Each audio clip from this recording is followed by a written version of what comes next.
Dubai air show के आखिरी दिन वहां की घड़ी में दोपहर 2:10 बज रहे थे जब आसमान में शानदार करतब दिखा रहा हिंदुस्तान एरोनॉटिक्स लिमिटेड का लाइट कॉम्बैट एयरक्राफ्ट तेजस अचानक नियंत्रण खोकर धरती की तरफ आया और तेज धमाके के साथ जमीन पर गिर पड़ा, जिसके बाद धुएं का घना गुबार दूर तक नजर आया। यूएई की डिफेंस मिनिस्ट्री ने इस दुखद घटना की पुष्टि करते हुए कहा कि फ्लाइंग डिस्प्ले के दौरान भारतीय तेजस लड़ाकू विमान क्रैश हो गया और इस हादसे में पायलट ने अपनी जान गंवा दी। दमकल और आपातकालीन टीमें तुरंत मौके पर पहुंचकर स्थिति संभाल रही हैं। वहीं भारतीय वायुसेना ने एक्स पर पोस्ट किया कि दुबई एयर शो के दौरान आईएएफ का तेजस एयरक्राफ्ट दुर्घटनाग्रस्त हुआ है और इस अपूरणीय क्षति पर वायुसेना गहरा शोक व्यक्त करती है।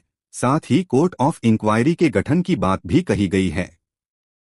लोकसभा में नेता प्रतिपक्ष राहुल गांधी ने भी इस घटना पर संवेदना जताते हुए लिखा कि साहसी पायलट की शहादत पर वे बेहद दुखी हैं और देश इस कठिन समय में परिवार के साथ खड़ा है।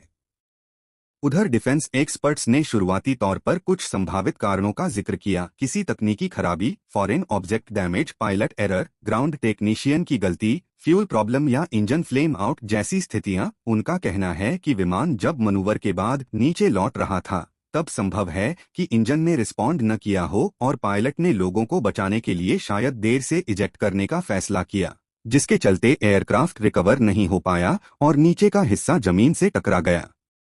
हादसे की असली वजह इंक्वायरी के बाद ही सामने तो आएगी। ये हो सकता है टेक्निकल एरर, कोई फॉरेन ऑब्जेक्ट डैमेज, मतलब कुछ ऐसी चीज़ अंदर आ गई हो जो कंट्रोल सरफेस में या इंजन में दखल दे रही हो, या कुछ पायलट एरर हो, या ग्राउंड टेक्नीशियन एरर हो। कई चीज़ें हो सकती हैं। फ्यूल में प्रॉब्लम आ सकती है, एक फ्लेम आउट हो सकता है, इंजन फ्लेम आउट हो गया हो, कई चीज़ें हो सकती हैं। अब जैसे कि ये एयरक्राफ्ट था, ये इसने मनूवर किया और रोल आउट कर रहा था और वो जब जमीन की तरफ आ रहा था उस समय अगर इंजन फ्लेम आउट हो गया हो, अब वो इजेक्ट करने की कोशिश कर रहा था, शायद उसने अपना इजेक्शन रोक दिया या स्लो कर दिया ताकि वो लोगों को अवॉइड कर सके।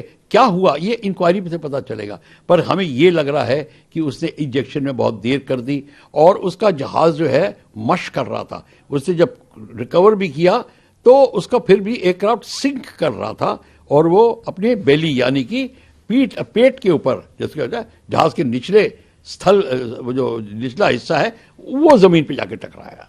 तो इस ऐसे बिल्कुल ऐसे डाइव में नहीं किया, ऐसे टच किया। ऐसी ही तेज और सटीक अपडेट्स पाने के लिए हमारे चैनल को लाइक और सब्सक्राइब करना न भूलें।